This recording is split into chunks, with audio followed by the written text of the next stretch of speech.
La física como ciencia trata de describir muchos de los fenómenos de la naturaleza o de nuestra cotidianidad por medio de modelos matemáticos. Sin embargo, surge la pregunta, ¿por qué de todos los modelos uno de los más frecuentes son las ondas? ¿Y qué relación tiene eso, por ejemplo, con el hecho de que en mi casa particularmente las matas vibren? Este video va a tratar sobre la importancia de los modelos matemáticos en ondas en la física y por qué son tan utilizados en la actualidad. En 5 minutos y arrancamos con el video.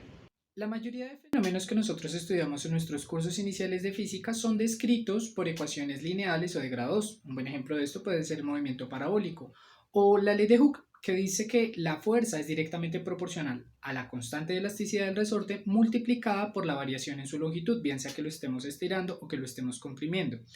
Sin embargo, si nosotros sabemos que un resorte, o bueno, un sistema masa-resorte, tiene un movimiento armónico simple, es decir, es cíclico, ¿cómo una ecuación lineal puede describir esto de manera exacta?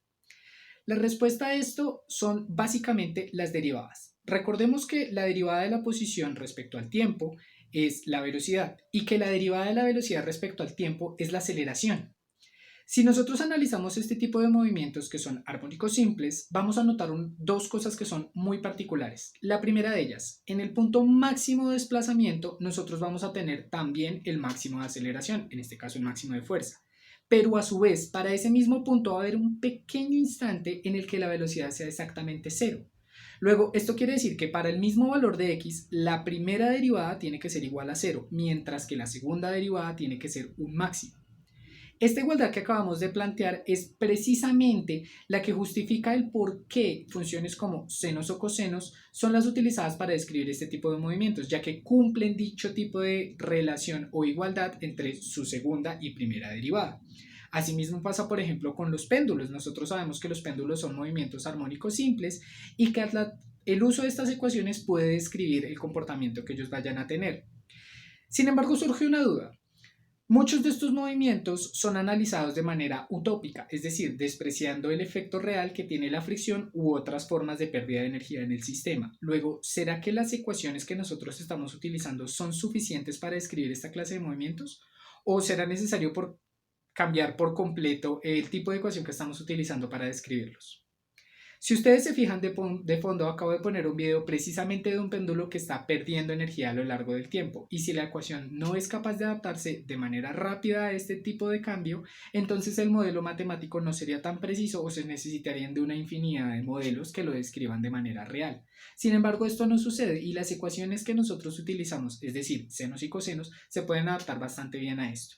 Si ustedes me permiten un momento, voy a hacerles una explicación de cómo se va ajustando el modelo y por qué este se ha replicado a lo largo de los años. Estamos hablando de cómo se adaptan este tipo de modelos o ecuaciones a fenómenos físicos reales.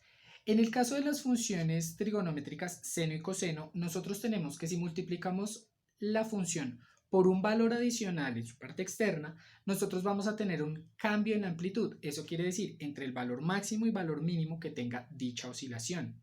Pero aún más, ese factor no siempre tiene que ser una constante, puede ser una función, lo que implica que si yo sé que en el mundo real, por ejemplo, un péndulo que tiene determinada amplitud, a medida que pasa el tiempo va a disminuir dicho movimiento, yo puedo utilizar una función que sepa que a lo largo del tiempo también decrece. Por ejemplo, una exponencial invertida. Luego, en este caso, si yo multiplico dicha exponencial invertida por una función trigonométrica, esto va a hacer que la amplitud de la función trigonométrica disminuya a lo largo del tiempo y que por ende tenga la capacidad de describir lo que en física se conoce como sistemas sobreamortiguados o subamortiguados, que van cambiando y disminuyendo, digámoslo así, su amplitud. Esto solo hablando del caso de la amplitud. Ahora pensemos en el caso de lo que nosotros en radio llamamos frecuencia modulada o FM, el tipo de emisoras que nosotros sintonizamos. ¿Qué es una frecuencia modulada? Es simplemente una onda que al principio va muy rápido y luego va lento y luego va muy rápido y otra vez lento, muy lento, manteniendo su amplitud. ¿Cómo nosotros podemos generar esto dentro de la función trigonométrica? Hay un argumento de la función trigonométrica que es un factor omega. este factor omega está dentro de la ecuación y también puede ser otra función compuesta, lo que implica que yo ya tengo otra gama de fenómenos físicos aún más complejos que pueden adaptarse a dicho tipo de situación. Aún más, nosotros podemos tener dos sistemas que estén oscilando a velocidades diferentes y los podemos acoplar. Podemos analizar qué tipo de sincronía hay. Podemos analizar si es el mismo tipo de movimiento con la misma frecuencia, solo que uno está desfasado con respecto al otro. Estos son fases o desfases de dicho tipo de análisis o sistemas.